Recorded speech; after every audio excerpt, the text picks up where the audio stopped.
We're just 2 games into the preseason. It might be a little early to hit the panic button on almost any part of this team. But one player that especially has been concerning, in my opinion, both in camp and in the games, is LeGarrette Blount. He's a guy that touched the ball almost 325 times last year with the Patriots. And traditionally, players in the NFL that touch it that much are not productive the next season. And that's exactly what you're seeing from Blount. He's looked slow in camp, and in the 2 games the Eagles have played, he's averaging less than 2 yards a carry.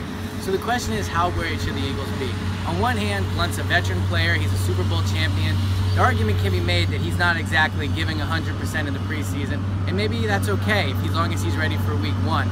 But the concerning part to me just isn't how Blount looks, it's how often they're using him. When they first signed Blount, I thought he was going to be a guy that came in situational plays, 3rd and 1, red zone.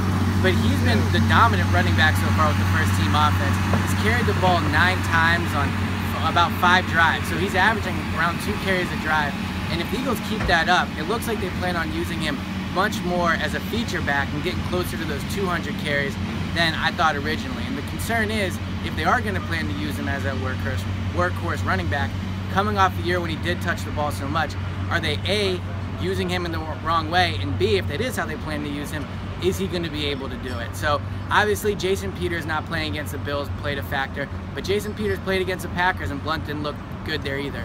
Blount has $400,000 of guaranteed money in his deal. He's going to make the team, but the way he's looked, you have to wonder if the Eagles might not be better off going with some younger players like Wendell Smallwood and Corey Clement, rather than taking a chance on Blount being able to produce like he did last year if they are going to give him 180 to 200 carries this season.